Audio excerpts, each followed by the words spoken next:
Good evening, folks. It is absolutely wonderful to see so many of you joining us live this evening. My name is Nigel Denby. I'm a menopause dietitian and the founder of Your Menopause. My colleague Rowena Cavell is with us this evening, and Rowena is our head of medical content and is my partner in crime for helping you if our guest this evening starts to direct you towards resources or references. Rowena will put all of those into the chat so you don't have to worry about scribbling notes or anything like that.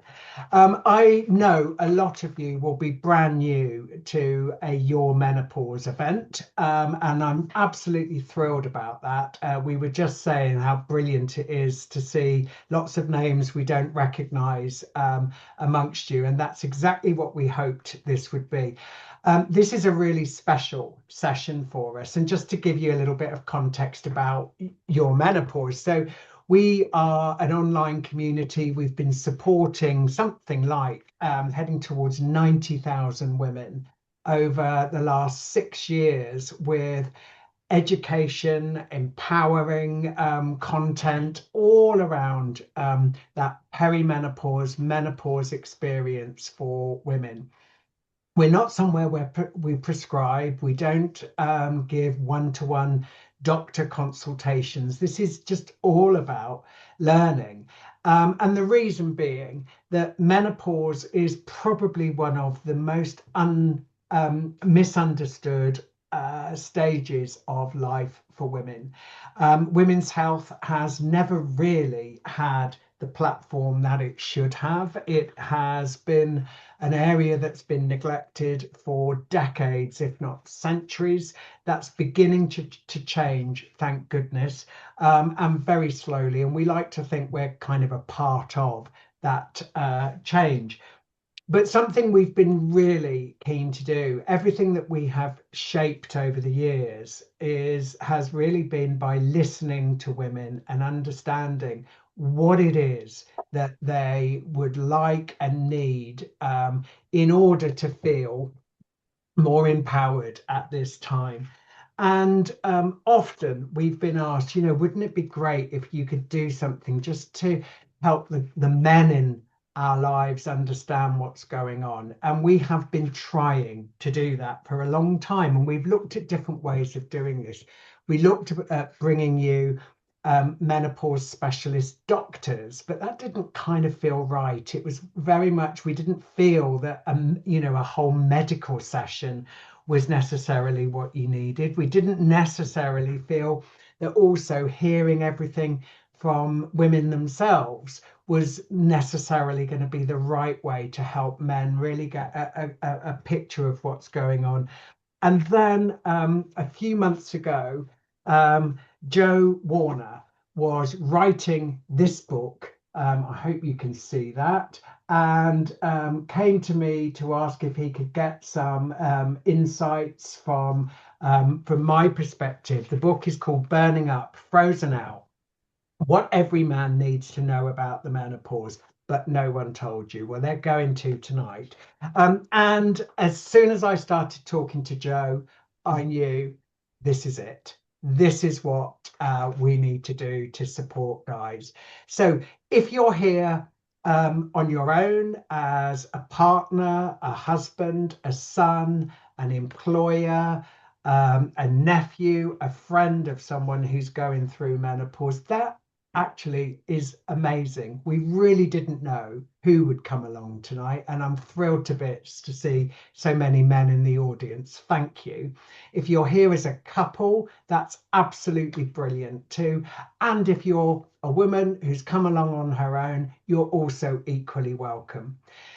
This is a very relaxed, chilled out session. We will be with you until about 8 o'clock.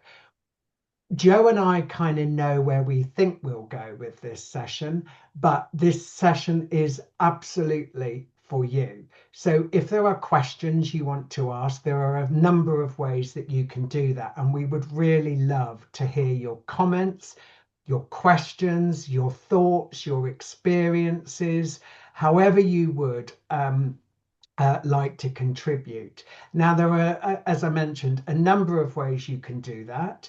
You can write your questions into the chat area, and Rowena will be here to be able to show those, to ask your questions on your behalf. If you would like to ask a question live or make a comment live, we will, thanks, Rowena. We will absolutely welcome that. And what we would ask you to do is go along the bottom of your screen. I'm sure you've all used Zoom before. Go along to the bottom of your screen. You'll find an icon that says React, and you can raise your hand, and I'll see that, and I'll come along to you and ask you to pop your camera on, put your microphone on, and you can make your comment or ask your question live. So don't be shy. This is a totally safe space, and your content is just as important as ours. Now, let me introduce you to Joe Warner. Joe is a journalist. I think you'll be the first to say, Joe, you're not a doctor, you're not a medical expert. In fact, what I think would be a nice place to start is, why did you write the book? Yeah, Nigel, thank you. Yeah, first and foremost, I want to make it very clear I'm not a medical expert. I'm a journalist. My job is to go and find brilliant people like Nigel and other world-class experts and ask them what I should know, and then I translate it into applicable everyday advice. And that's what I wanted to do with this book. And as Nigel said, I didn't have any medical experience at all. My background is the editor-in-chief of Men's Fitness magazine. I thought I knew everything about health and wellness, and it turns out I did, but only if you were a man. And long story short, during pregnancy, my partner had a scan and an ovarian cyst was discovered. And touch wood, everything was absolutely fine, but it was something that needed to be monitored. And our baby was born, and again, no harm on that front, but the cyst did need to come out. I think it had grown to about 17 centimeters. And we saw a surgeon who was absolutely brilliant. She explained everything, but said there is a chance that we might not be able to save Lucy's ovaries. They might have to come out as well. And I sort of sat there and nodded along, not quite knowing what that meant. And I did what I always do as a journalist. I asked another question, well, what does that mean? And crash menopause, medical menopause. And again, I sort of sat there and nodded and made a note on my phone. And as soon as we were out of the appointment, I Googled. And we were just sort of in this moment of having a 6-month-old baby. We weren't really thinking about menopause. And as I've said to Nigel many times before, I was guilty of thinking menopause was something that happened to little old grey-haired ladies. It just wasn't even on my radar as something to be aware of. So I went and did some research, and as I said, the surgery was completely successful. Lucy's ovaries were untouched. However, we had sort of kicked the can down the road. I was suddenly aware of something that was going to be happening, and I wanted to get ahead of it. So I went out, tried to find some resources, lots of amazing resources out there for women in terms of what's going on from a biological point of view. But I couldn't find anything that spoke to me as a male partner. What is going on? How can I understand? How can I make things better? More importantly, how can I stop making things worse? Because once I started looking around the statistics around divorce, separation in midlife, I was astonished. There seemed to be a clear parallel here between this hormonal upheaval that women are going through and the divorce statistics. It couldn't have been a coincidence. And in that spirit of, well, I couldn't find anything useful and believing that there must be other men out there like me, I got to work and started speaking to as many people as I could to try and get a sense of what actually does help in this situation. And the result is Burning Up Frozen Out, which is a book about perimenopause, but we touch on hormones at the start, but then it's very much about relationships. It's about communication. It's about action. What can we do? How can we stop making things worse? How can we start making things better? And I think the goal of the book, Nigel, was very much a message of hope. I think perimenopause is loaded with sort of negative connotations for women and by extension their male partners as well. But hopefully we'll get to some of the great stories that I found out in researching the book. But the couples that did manage to get through this period, however tricky it was, to a man and a woman, they emerged stronger, more connected because they'd been forced to talk about what was going on. They'd been forced to address some of the communication issues they were having. So if you're sitting here and things haven't been going great recently, stick around because we're going to get to some of the hopefully the really applicable advice and some of the tools that I outline in the book that couples are already telling me are making a difference. Brilliant. Thank you, Joe. Just a quick reminder, guys, if you have got your Roberta microphones, I parli think menopause they for men. For should men. be on mute. No, Can no, you you make tell me about your sure story. that you keep them on mute so we avoid the background noise? We'll try and police that as well. Thank you very much. Joe, look, we've said, haven't we? We absolutely do not want this to become a kind of medical lecture this evening. But I guess what we should do is just a bit of terminology, perimenopause and menopause. Let's just give top line version of what both of those things are, please. Yeah, this is something that I really struggled with to start with, Nigel, because I hadn't even heard of perimenopause. But long story short, menopause is actually just one day in the diary when a woman hasn't had a period for 12 consecutive months. Everything before that, beginning with her first symptom, is perimenopause. So it's something that can last an awful long amount of time. When I first started speaking to men about this and saying, this might last 6, 7, 8 years, you could see sort of their shoulders drop. But like I said, there's a lot of stuff you can do. I think it's really just important to understand that it doesn't really matter, I think, what stage you're in, so long as you're aware of what's going on and what might actually be happening. Because I think this is where there's an awful lot of disconnect between a woman's experience and a man's perception. I think that's often the initial problem area, for lack of a better phrase, of where small issues become bigger things. It's not necessarily understanding what's going on, and that disconnect between what someone is feeling and what someone else is seeing. Yeah, absolutely. And during that phase, that what we call that perimenopausal phase, we reckon the average age of that of the beginning of that is probably about 46, although many women might experience that a bit earlier, maybe a bit later. And really, we don't even class perimenopause as happening early unless it starts happening under 40. So it's often younger than a lot of people expect, isn't it? And during this time, essentially, you've got a gradual decline in the female hormones, predominantly estrogen, and during that time, so over time it's declining, but during perimenopause, what's happening is it's roller coastering. 1 minute it's high, next minute it's low, then it goes high again, then it goes low. And it's during often this perimenopausal phase that symptoms can literally be here 1 minute and then gone the next, and they can come along like a steam train almost. So it's really unpredictable. I think that's where a lot of men struggle, Nigel, as well. It's they find out, or their partner has a conversation with them that, I think I'm perimenopausal. And a lot of men sort of, okay, well, where's the checklist? What symptom, right, so what symptom have you had first? And it just doesn't work like that. And I think that's where so much of the confusion comes from, not only for the woman trying to work out what's going on. I spoke to countless women who didn't recognize perimenopause in themselves for 2, 3 years.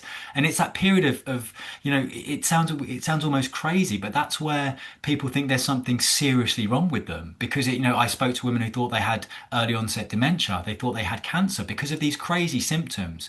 And I think once you understand that these symptoms can show up in any order, at any intensity, at any time, you're sort of on the lookout for the chaos, for the mayhem, and you begin to go, do you know what? That is mad in isolation. But actually, we're putting together different bits of the puzzle. I think that is where male partners can be especially useful, is almost be the scout. In the book, I say, you're on the lookout. You might be the first person to actually put the bits of the puzzle together.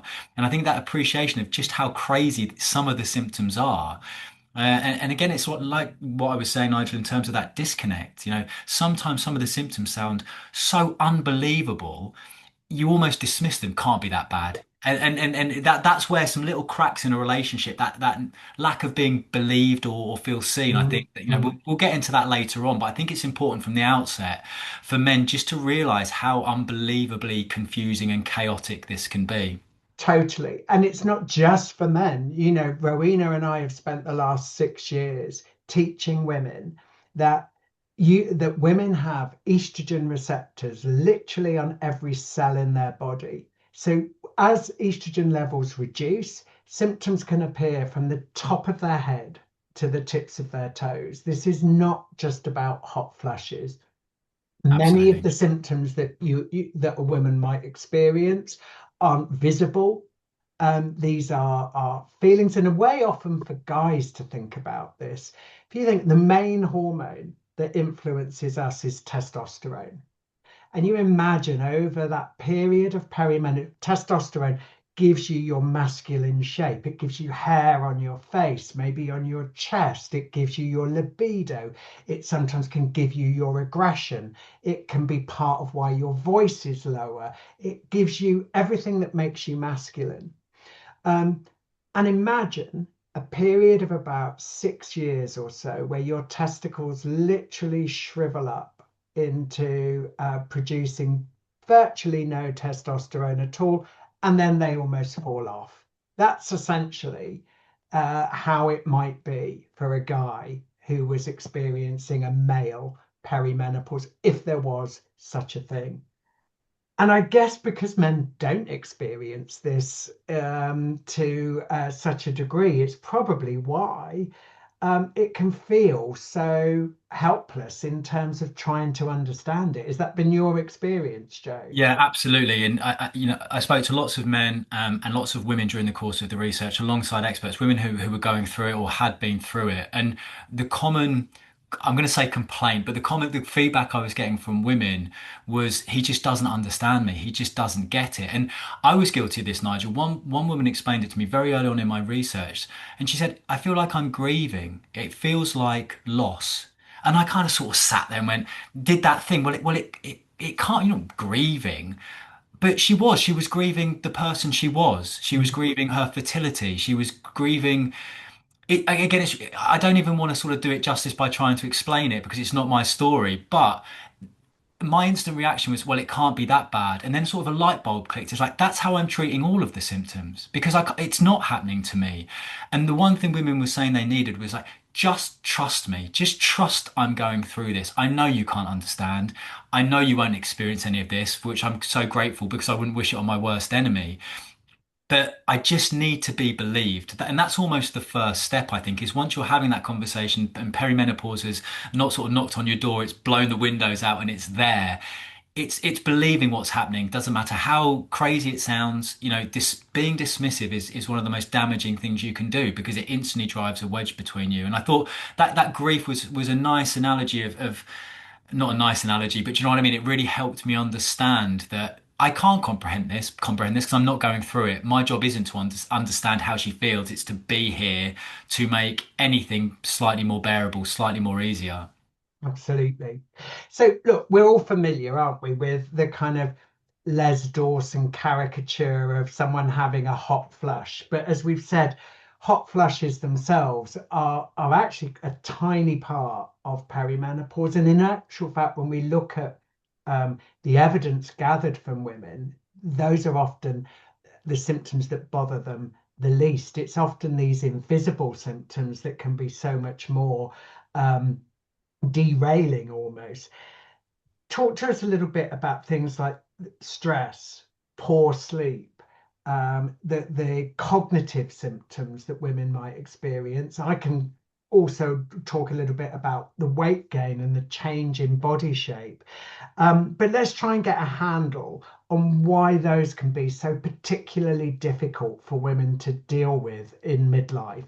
Yeah, absolutely. And you alluded to, testosterone a minute ago, Nigel. And the way I like to think of this is testosterone is our life force, right? It determines everything we do and our motivation, our objectives. Well, estrogen is the same for women. And when it's in every single, you've got a receptor in every single cell. When those levels fluctuate, it can cause profound issues, not just physically that you can see, but also cognitively. And I think this was another one of the areas that I kept coming back to, the brain fog, sudden mood swings, crippling anxiety. Again, it sounds, well, it can't be that bad. Pull yourself together.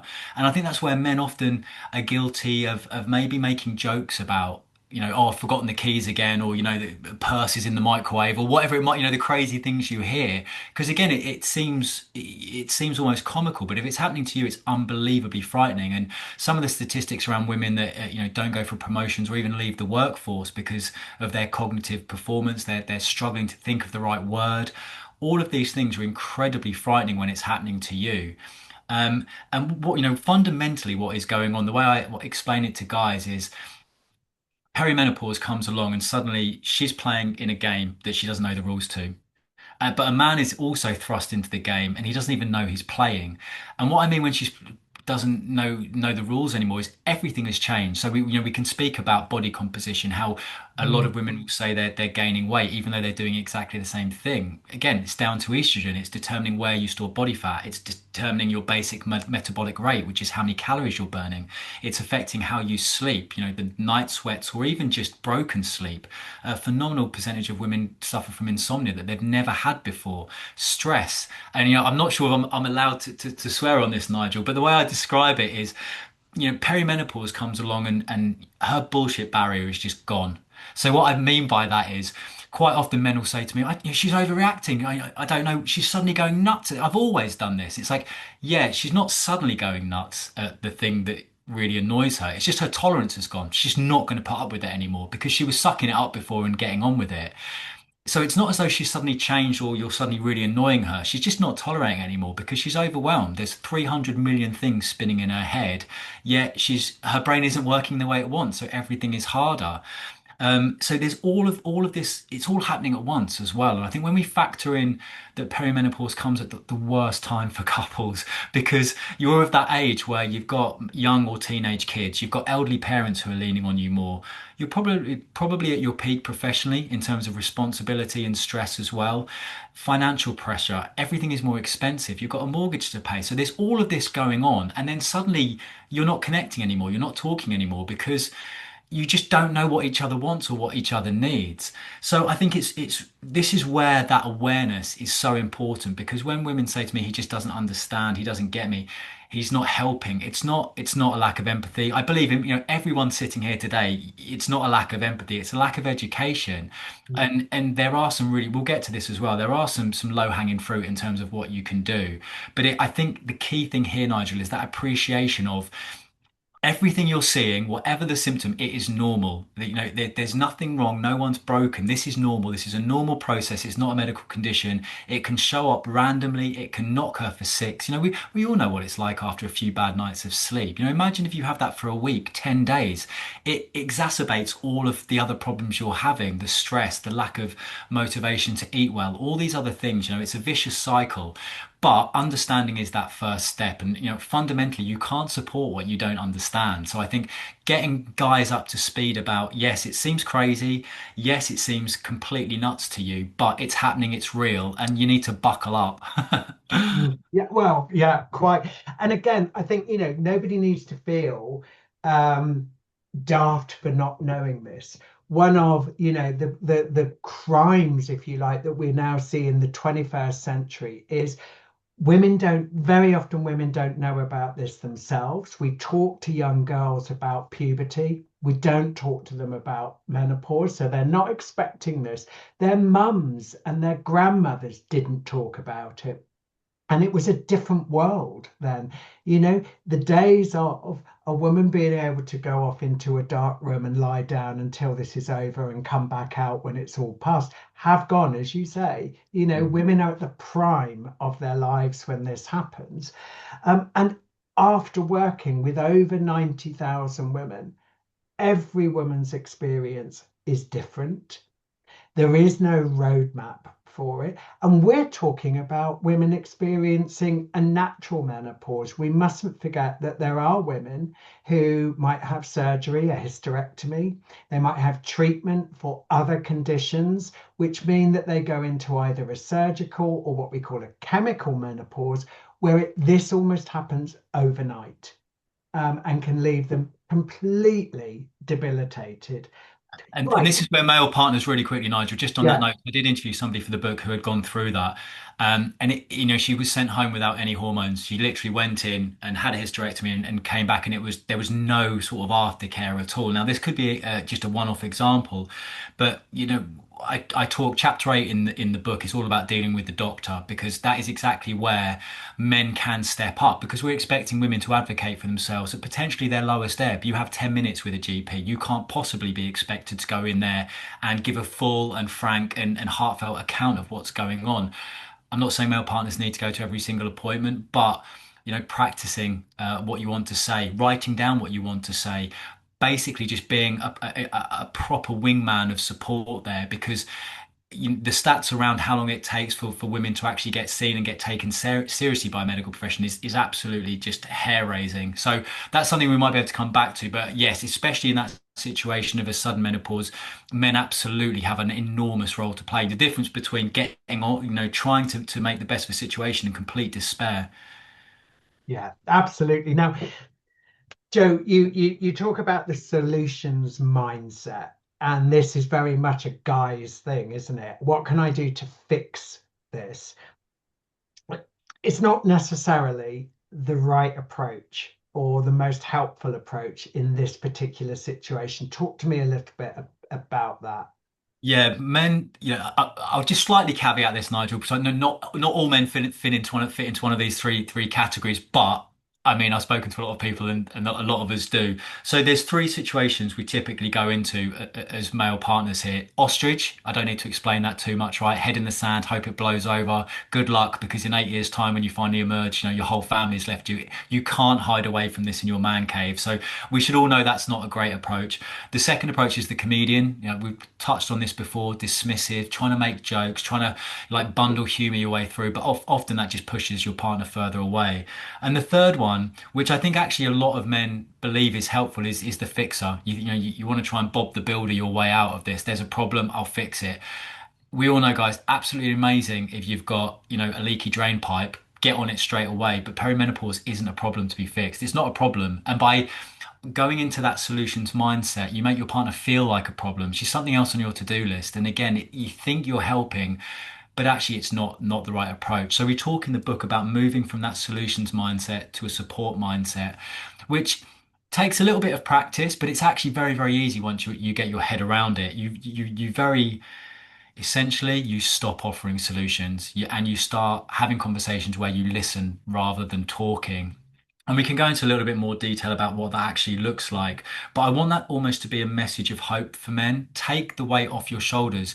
This is not a problem that you have to fix. And I think a lot of men, drive themselves balmy trying to work out what can I do when your partner's Yeah. unhappy, when things aren't right. You want to step up and try and make it better. But actually, the kind of the bull in the china shop approach never really works because what a lot of women said to me was, I just wanted to be believed. I just didn't want to feel alone. And I think that's a reassuring message for men because actually what you just need to do is stop talking and start properly listening. Joe, I would really like to take that a bit further and think about some of those simple strategies. One or two that guys could take away from this, which just enable them to approach that conversation in a different way. Absolutely. And what I might do is give you three because I've got three that I think will work in any single situation. Yeah. So number one, really simple. If you're having a conversation and you feel like it's not going the way you want it to do, ask for a signpost, right? Say, do you want to be helped, heard, or hugged?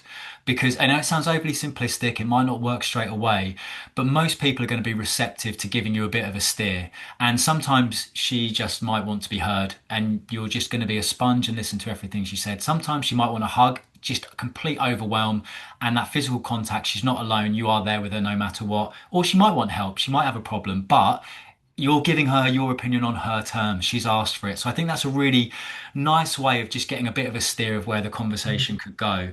The other approach is I call this the shite way to listen. So stick with me because it doesn't sound like it's going to help, but it will. So shite, very, very quickly.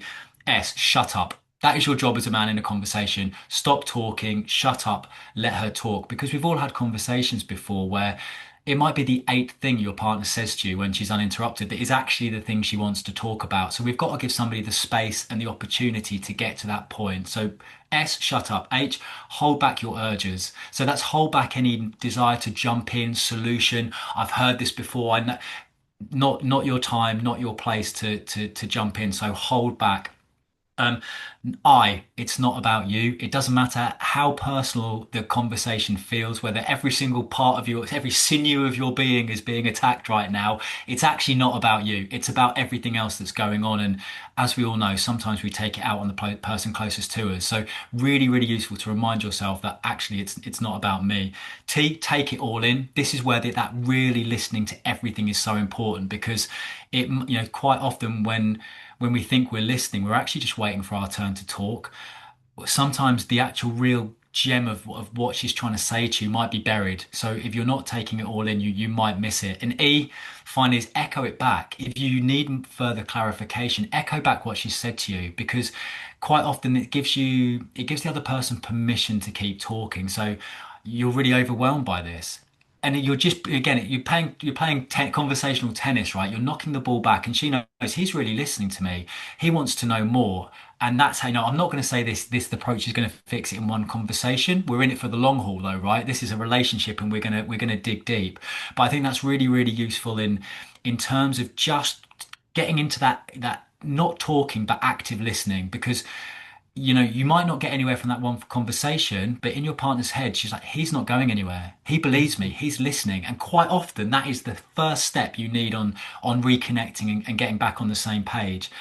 And the final thing is, I talk about sort of the talk triangle, right? So every conversation, it needs you to play your part, but the other part of the triangle are location and time. And we quite often minimize the location. Well, does it really matter where we talk? Yes, it matters massively. So if you're having a conversation sitting across the table from each other at the end of a long day, she feels like she's in an interview or an interrogation. No, we don't want to have conversations face to face. Want to have conversations side by side, right? So side to side, doing something low key. So it might be, a car journey, a lovely walk, doing an activity together. Take it from me. Gardening is good. Assembling IKEA flat pack furniture is not good. It's all about making sure you're giving yourself the best opportunity. Side by side, you're in it together. You're going into battle against the situation together. So you can really help yourself there by picking the right location and time. You need to be able to have the time and the space to properly have a conversation. It might be a short conversation, in which case you're going to have a lovely long walk. But in that car journey, you can look out the window, you can process stuff, you can pick up the conversation again. It's not pressured. It's not, we've got to rush because someone needs picking up or someone needs dropping off. So I think those three things, the shite way of listening, that triangle of location and time as well, it can go a really, really long way of just showing your partner, like, I'm in for the long haul. I want to support you. Give me some signposts, and I promise you we will get through this together. Massive, absolutely massive, and so simple, and of course common sense. But with all of these things, common sense is only common if it's shared, and this is a different way of looking at it. Now, I guess it's also important to say, look, we reckon about 25% of women will experience symptoms which we can describe as having a significant impact on their ability to function. And when we do think about the evidence tells us that hormone replacement therapy is the gold standard treatment for menopause symptoms. There are also non-hormonal treatments that can be prescribed by your GP. Um, and I think it's really important to remember that for a lot of symptoms, you are not going to think, eat, or exercise your way out of those symptoms. Often, this is something that requires a conversation with a GP. Now, I don't know if you're able to help us with this one, Joe, but I think it is again important. Guys might have heard, that there is this huge lack of information and awareness amongst GPs, and I think it's fair to say, absolutely, not every GP is an expert on menopause, but things are getting better. And I think there are some really useful ways of talking to your GP practice when you're trying to arrange an appointment to talk about menopause that can really be helpful in kind of navigating and finding the right way. Not everybody has to go and see a private menopause specialist. Can you just talk to us a little bit about that? Yeah, I think this is one area, Nigel, where a little bit of knowledge can absolutely transform your partner's quality of life, very, very quickly. And I think there's still a lot of outdated beliefs and fear mongering around certain medical treatments. What we do in the book is every part of the book, to be honest, is we're not saying this is the right or wrong way to do it. We want to present the latest and best information because, as you say, everyone's menopause journey is different, Yeah. but you need to make those decisions they need to be informed essentially, don't they? And I think men can play an enormous part here by brushing up on what the latest is, and we've made that very, very clear in the book. It's all on one page, the latest that you need to know. And as I said earlier on, we can't expect women to advocate for themselves at this moment in time because they are, the reason they are going to the doctor is because they are not coping. So to go in and have 10 minutes to present everything that you want and in not even really knowing what outcome you want, you're setting yourselves up for failure through no one's fault. It's just the system. So male partners can play an enormous part here by chatting beforehand about what do we want? What do we want the outcome to be from this appointment? Preparation goes such a long way. So doing your homework around what treatments might be available, questions you want to ask the doctor, even asking for a menopause specialist doctor when you book the appointment can be enormous because, as you say, a lot of doctors didn't do any menopause training, so we can't really expect them. It's no one's fault. Don't want to blame the NHS or anything else. Mm. This is the situation we're in, so we just have to deal with it. And I heard, medical gaslighting is such a big issue around women's health. Men aren't great going to the doctors anyway, but this is the time you might need to get accustomed to your doctor's waiting room. By all means, take your own magazines because if, if you're going to be waiting there a while. But on a serious note, there is some research around outcomes when male partners are present in their partner's appointment, which to me is absolutely insane. But again, we have to deal with the reality. If a male partner being in the appointment expedites the process by which treatments are offered, then get your partner along. And we've got something in the book. I tried to bring humour to the book as much as possible, even through those dark moments. But we've got a page in the book called Brush Off Bingo. And it's almost like if you hear any of these things in your GP appointment, because I heard this over and over again from women who'd been delayed treatment for years. You're drinking too much caffeine, you're drinking too much wine, you just need a holiday. Have you tried sleeping more? Are you socializing too much? Outrageous statements, but all of them were said to women who were going to their doctor in their hour of need. So, as I said, chapter 8 of the book is all about dealing with the doctor. We don't need to be medical experts. We don't need to know the intricacies of follicle stimulating hormones. We don't need to know that. But what we do need to know is we have a massive role to play in helping our partner make an informed decision, whether or not that's HRT, whether or not that's something else.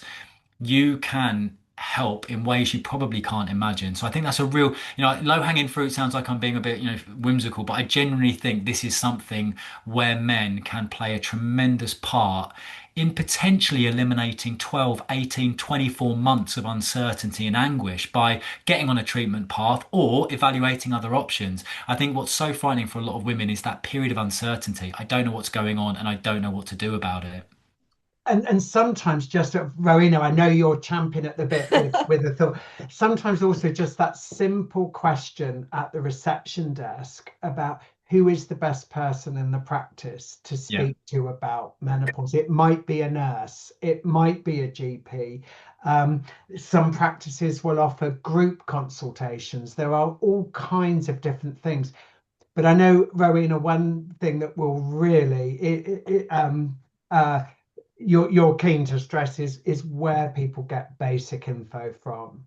Yeah, and we say this a lot to women, and I would say it to men, and God knows I've said it to my husband as well. My husband is an IT geek through and through, and the first thing he does is go to the internet and go to socials. And the one thing we iterate to women predominantly, but again men, is that social media isn't necessarily the holy grail when it comes to finding out the right information. It's really important to find evidence-based resources and go to resources that will give you accurate and reliable information, not just people's experience or not just content from people looking to drive reactions for profiles. And you're nodding your head, Joe. So Yeah, I mean, this was one of the, it's such a good point. This was one of the reasons I wanted to write the book is because, the information I did find out there when I was initially trying to find out what was going on left me more confused because we have to bear in mind that if someone is, don't get me wrong, there's a lot of great people out there trying to help, but there's also a lot of people trying to make money. And menopause is big, big, big business, whether or not it's a supplement formulation or whatever. And I think when people are desperate, when men are desperate, when women are desperate, we latch on to something that sounds too good to be true because we are just so desperate for it to work, and that's completely human nature. But I think what's so important for men to realize here is we have a lot more power than we think. And in going and seeing your doctor, you might come out incredibly disappointed. You're entitled to ask for a second opinion, to see someone else. I think, I'm certainly guilty of this. Quite often, your GP is the smartest person you know, right? Especially if you live in a small town and you might not want to question them. This is your health. This is your life. You are entitled to get what you think is right for you and ask follow-up questions, ask for another consultation because unfortunately no one is going to do it for you unless you've got an amazing male partner who can be in the wings ready to step in and maybe ask those difficult questions you're not comfortable with. That's my message when it comes to GPs is men, you've got such an important part to play. We just need it maybe a little bit more knowledge, a little bit more confidence, and that's what the book hopefully addresses. It's giving you, the knowledge, the language, and the confidence to then step up in these conversations because you really can make a tremendous difference. Bang on.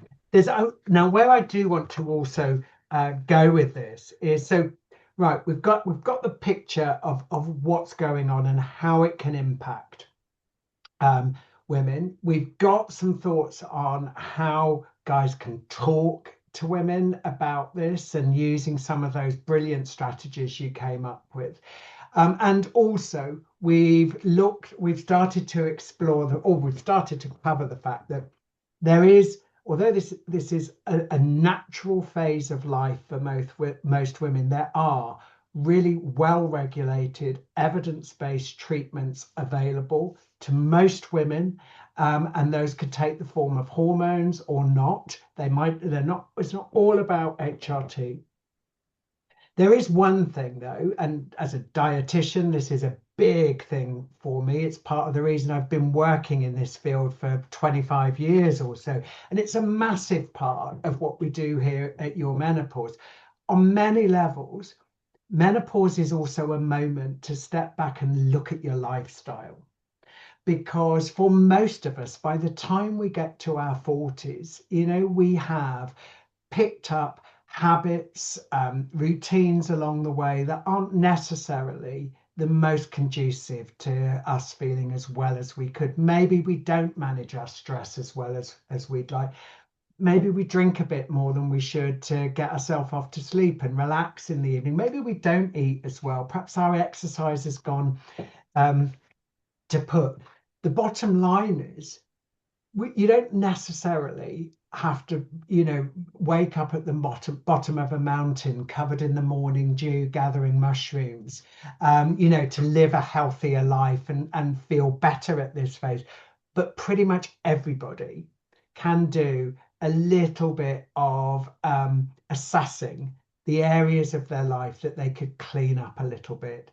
And we absolutely know that lifestyle has a huge impact on improving menopause symptoms. Now, again, you've got to tread carefully here. This isn't the time to be saying to anyone, should you be eating that if you're in menopause? But absolutely, guys can really embrace some of this and join their partner in lifestyle. What are your thoughts on that front, Joe?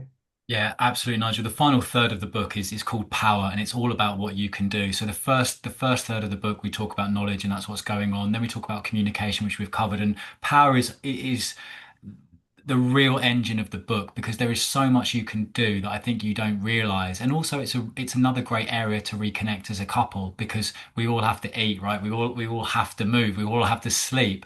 And I think the key thing for me here, there's a couple of things. What I tell couples to do in the book is before you do anything, before you sign up for the gym membership or go and do a big shop, is you sit down together and you do a relationship MOT. And I'll explain really, really quickly what this is.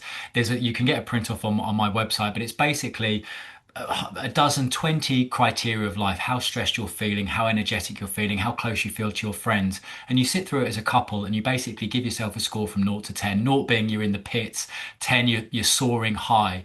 And I put this in the book, Nigel, really simply as a way for a woman to write down how she was feeling in certain areas that might be difficult to communicate, that the male partner could then look at and go, you're really struggling here. It's just a simple, no friction, no explanation way of talking about how you're doing. doing. But the feedback I've had when couples have done it together is it's really, really useful to check in with yourself, because we can only support if we're feeling good, if we're in a good position. And I think getting an insight into how you're doing and how your partner's doing is really, really beneficial. And I say to people, do this once a week. Check in every week, see where your scores are moving, see where you're smashing it, see what needs a little bit more work. And that leads to my second point, because I was a men's fitness journalist, right? Every January, new year, new you. What everyone does is reinvent the wheel. And I talk about the wheel, the four lifestyle pillars. So exercise, nutrition, stress management, and sleep. What everyone does in January tears it all up. Everything has got to be perfect. Like you say, you're doing all these things you've never done before. And do you know what? It lasts for about 2.5 days before you're so unbelievably sad with this new existence that you can't possibly maintain it. It's where everyone goes wrong. They try and, rip up the wheel in one go.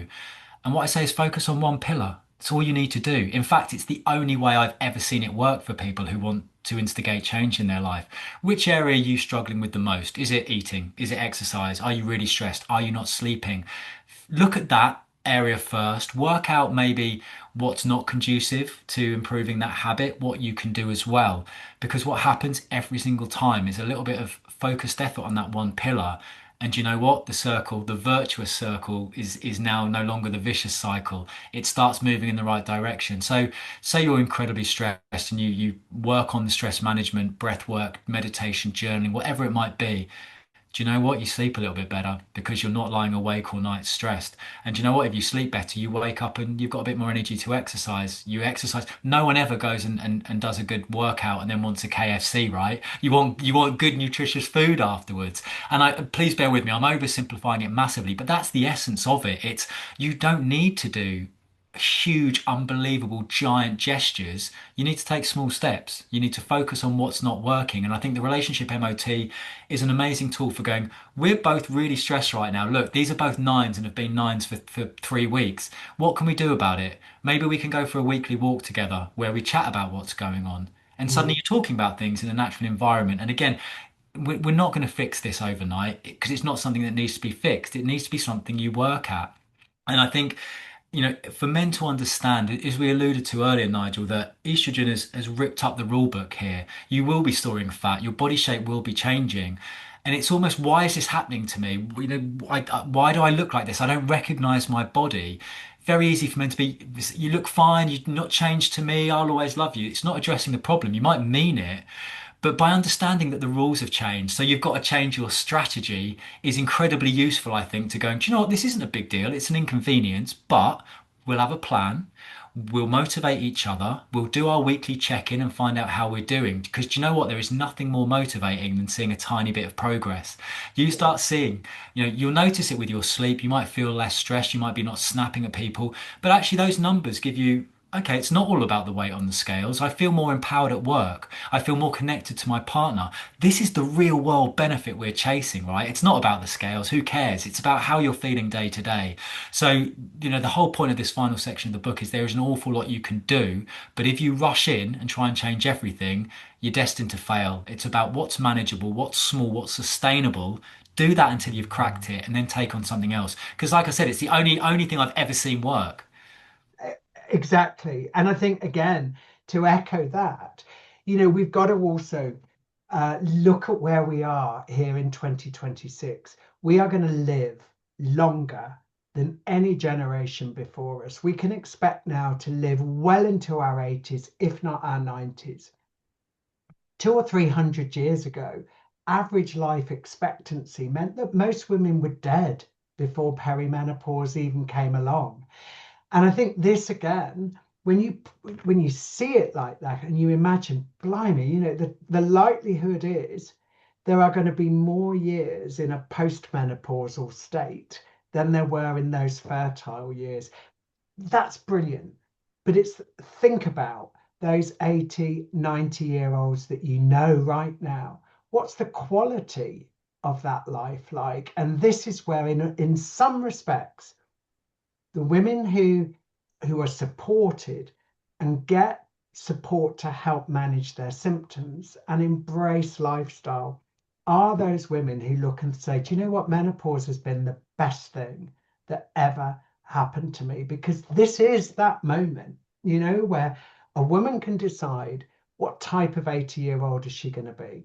That one who's still digging her own garden and having a vibrant, busy, great life, or sitting in the corner of a nursing home hoping someone will help her have a wee.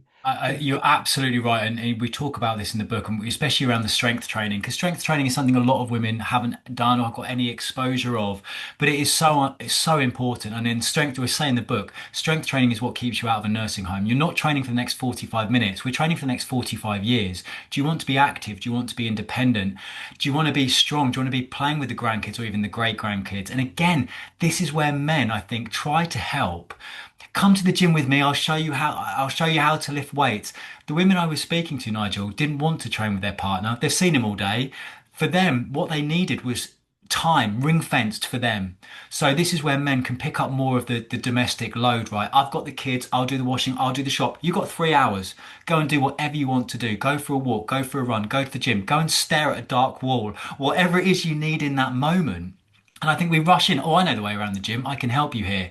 Actually, what she really wants is some time, and you can absolutely ring fence that. And it's just that so many of these examples I think we've talked about are men wanting to help and just getting it slightly wrong, and you Yeah. sort of push each other away. Where once you understand that, go out. You've got 2 hours, you've got 3 hours, whatever it is. Say, give her the time because women in midlife are really, really good at putting themselves last. And this is part of the problem. It compounds. They don't have time. How can I go to the gym? There's all this that needs doing. We can do so much more to help out at home, just to alleviate that day to day, job, stress, chores, all of this stuff. Because what a lot of women need is just a bit more time to take care of themselves. Absolutely. Now, look, I know Rajesh asked a question in the chat, and then I think thought actually you'd covered it. Rajesh, you are very, very welcome to ask a question or make a comment if you would like to. And I think, what I'd really love to do is get some thoughts. It can be in the chat, it can be live. Rowena has posted lots of references that Joe has indicated from his website. She's also posted lots of free resources and information that are on our platform that you're very welcome to join to access. What I'd love to get though from this, because like I say, it's the first time we've done this. Either raise your hand and come and comment, or pop us in the chat. Has this resonated, guys? Is this things that you have witnessed and experienced? Has it helped you feel like you've got a better understanding of what's going on? Are there things that you can share from your own experience that will illustrate some of the things that Joe has been mentioning? Rajesh, yeah, by all means, please do. Unmute yourself and tell us what you're thinking. Thanks, Nigel. And thanks, Joe. This has been absolutely fascinating. And actually, I was signposted to this discussion just today by my partner, and I'm so glad that I'm here. Yeah, Joe, you've just offered so much wisdom. Something I've definitely been floundering with my in my own relationship is really trying to kind of know how best to engage, and the tips that you've offered have just been super helpful, and actually they're really simple. It's not as complicated as I thought it was going to be. So I really welcome what you've written and what you've said today. I really welcome the initiative of putting this talk on. That's all I really want to say, just with gratitude. Thank you. No, thank you so much. No, you've absolutely got to the essence of everything the book is about. Like there is nothing in there that most people won't know, but we confuse ourselves and we second guess ourselves, and we're so desperate that sometimes the common sense approach isn't even we think we need something big, something grand. The basics aren't going to work, but the book is the basics. It's just reminding it of that. And while you're thinking, hopefully some of you might have some specific questions. While you're thinking about that, there's two really quick things I want to say that are in the book that I've got the most amount of feedback for. One is the traffic light list of loves and loathes. Really, really simple exercise you do with your partner, because I think we forget we change. We've been in a relationship for 10, 20 years and we're not the same people. We're both changing, we're both evolving. And a lot of the frustration in a relationship comes from that misconnect. by which I mean you might not know you're driving your partner absolutely insane with a certain behavior. So very, very quickly, you sit down, traffic light. So you pick three things about your partner you absolutely love, your green list. These are the things that make you feel valued, adored, just the reason you fell in love with in the first place. Then there's the amber list. These are the things that aren't that bit much of a big deal, but can sometimes be a bit annoying. And then you've got your red list, right? This is the list of things your partner does that makes you Google divorce lawyers. So it might be, walking through the kitchen in your muddy boots, leaving a breadcrumb trail everywhere. The reason you do this is it's really hard in a long-term relationship to say you're really pissing me off with this because it's loaded with 20 years of relationship history, right? This is a way of saying, I love it when you do this more. I don't like it when you do this, do it less. But you're doing it in a non-judgmental, easy, friction-free way. You're not having to explain. You're just reminding of each other of what you love and what you don't like. And one lady said to me, I love it when my partner just sends me a text message in the middle of the day. It makes me realize that he's thinking about me, he's worried about me or whatever it might be. And I spoke to the partner afterwards. He said, I had no idea it was that easy. She just needed a text. He literally sets an alarm on his phone, 11:59, send a message. And it doesn't matter that it's orchestrated. What matters is his partner is feeling valued, is feeling seen. And you know what? If there's one thing I've tried to spend my professional career doing, it's showing you don't need grand gestures. It's about removing friction. You're just trying to remove a bit of friction. That might remove enough friction from the day that when you put your key in the front door at night, you have a kiss and you have a cuddle rather than can't believe you didn't message me all day. That's the difference between a relationship that can survive this and a relationship that doesn't. And the one other really quick thing, I call it the morning jump start. So every morning you check in with your partner. You might take her a cup of tea. How are you doing today? What's your battery at? And she might at first go, what are you talking about? But essentially, you don't need 100% each to get through the day. You need 100% between you. So my partner might say, Joe, I'm at 25% today. Okay, she's not had to explain or justify any of that, but I know I need to find 75%. So that might mean me picking up more of the domestic load, running some errands for her, whatever it might be. But she's asked for help without having to ask for help. And I think that's what holds so many couples back. You don't ask for help because suddenly it becomes a competition. Who's more tired? Who's done more recently? You don't ask for help because I don't have to explain myself. You don't want it to turn into an argument. It's a completely faff-free way of saying, I need help today without asking for help. And again, it removes friction. You're suddenly on the same team. We've got 100% between us. I'm going to step up for you today. And again, I know it sounds incredibly simplistic. It's something that you need to work at and communicate over before you just do it. But I promise you, these are the fixes. If you're looking for a solution, these are the solutions. Nigel, may I Absolutely just come golden. in? Go ahead, Rajesh. Yeah, just I wanted to offer a final observation, and then I won't soak up any more time. But Joe, what I really liked about what you've been talking about today is kind of like the skill set seems very generic to me in terms of relationship management, like from a guy's perspective, and there's a beautiful simplicity, I think, in what you offered. So carry on doing what you're doing because it's brilliant. Thank Thank you you. so much. That's incredibly kind of you. And yeah, I think it's just reminding men that we can do a lot, but it all starts with knowledge. We all need to know a little bit more because once you know a little bit more, you can be a little bit more confident, taking that pressure off. We don't have to fix anything, but we do need to show up and we do need to stand up and we need to not take it personally. And I think, it's really helpful sometimes to think about if the shoe was on the other foot and I looked in the mirror and didn't recognize myself or experience feelings like, I don't love my kids anymore, which one woman told me she was in just such turmoil. She was just struggling so much emotionally. Would you want someone to step up for you, or would you want them to shy away? And I think we all know the answer to that. Um, Rowena, I know we've got a few comments in the chat. Are you able to? I know there was a good one there. It's actually under Fiona Chung, but it's Joe asking the question. I think. Can you just? Yeah. Fiona's asked it, and somebody else followed up on it as well. Just asking, do you talk about sex or lack of in the book? There's often a massive difference in sex drive between men and women, particularly at perimenopause, which can cause relationship difficulties. Absolutely. The final chapter is all about intimacy and rebuilding that connection. There's a number of things here, and I'm really conscious about not making sweeping statements. There's obviously the first issue of perimenopause massively affecting libido, desire, and also the physical discomfort that can come with it as well. Very, very difficult for men to understand what that physical discomfort can be like. But like we've said, the rules of life have changed. The rules of sex have changed as well. I know HRT is one of the main ways of improving libido, and there's a lot of talk around testosterone now being part of people, of women's packages.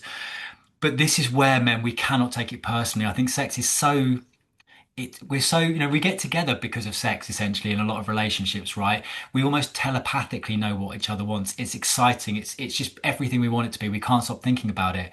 So as soon as it goes wrong, instead of thinking, oh, there's a bit of a problem here with how we're connecting, we throw the baby out with the bathwater. We think the whole relationship is doomed. Where actually what tends to happen is we're looking at sex in a different way. This is where the traffic light list I mentioned earlier is brilliant and transferable into the bedroom. You can, because again, remind each other things change. What you like change. What you're up for trying might change. What you want to do might change.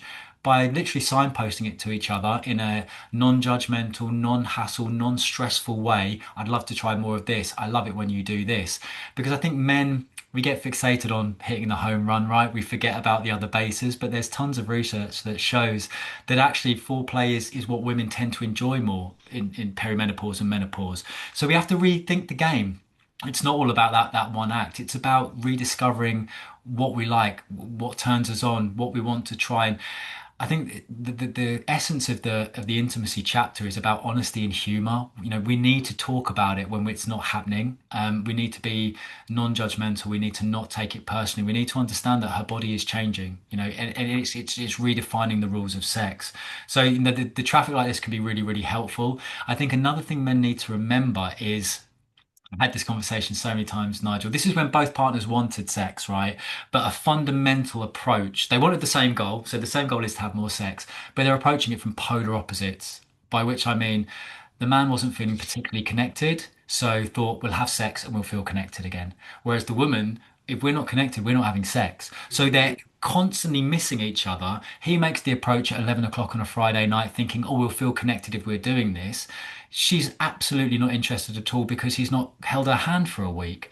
And forgive me if I know a lot of us know this already, and forgive me if it's overly simplistic, but we need to remind ourselves of this. Foreplay starts 48 hours before you have sex. It's how you talk to each other.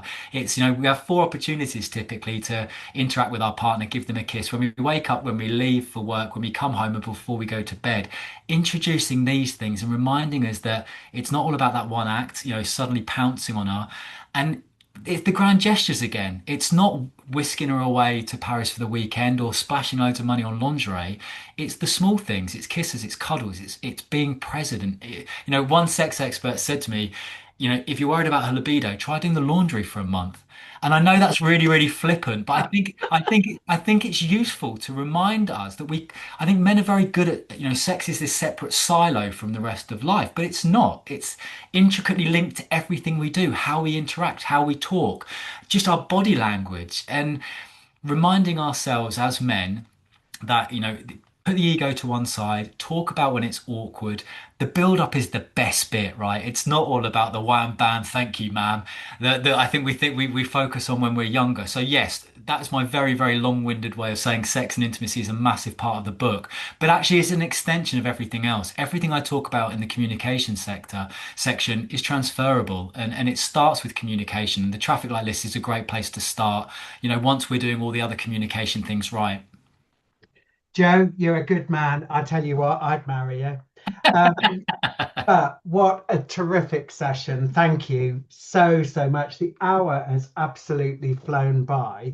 I want to remind people the book, which every time I put it up, blares a bit on my screen. Joe's got one there, Burning Up, Frozen Out, what every man needs to know about the menopause, but no one told you.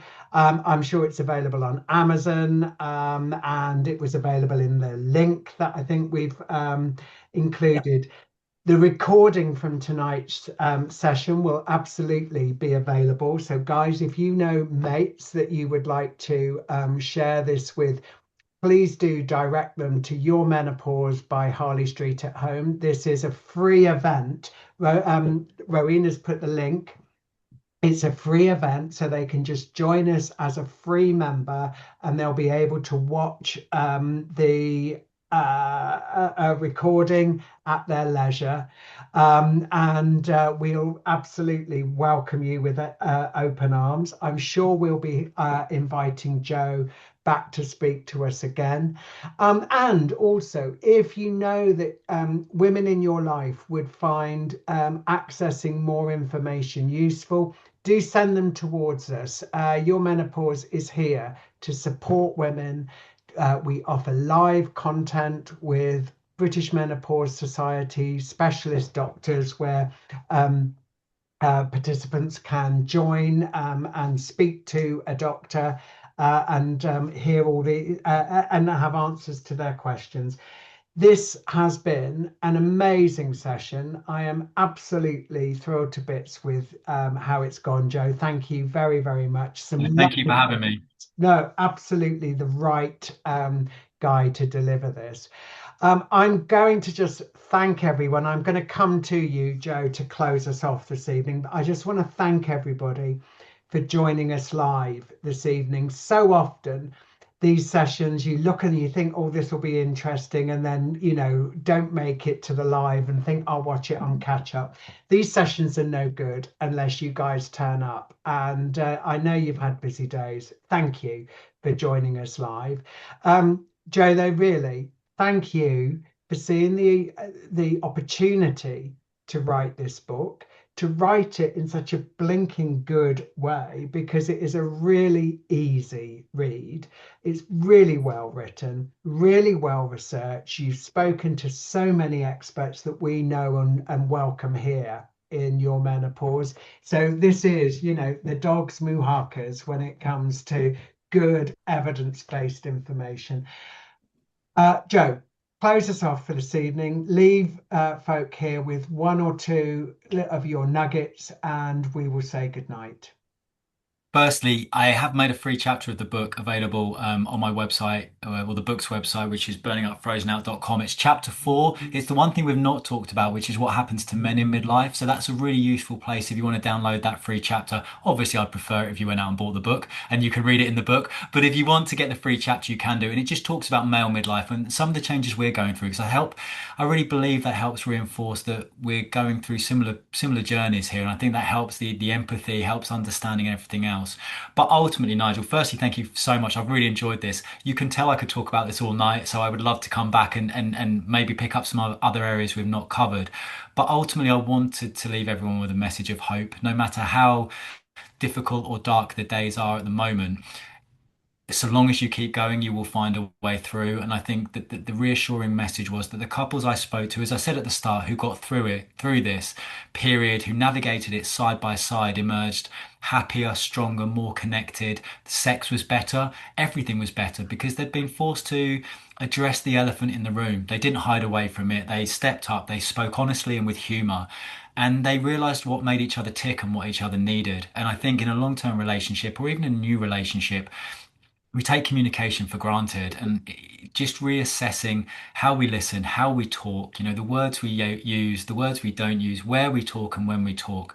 That's all we need. We don't need to reinvent the wheel here. We just need to be a bit more patient, a bit more understanding, and show a whole lot of love. And I promise you that no matter how desperate the situation right now is, if you keep going, you will find a way through.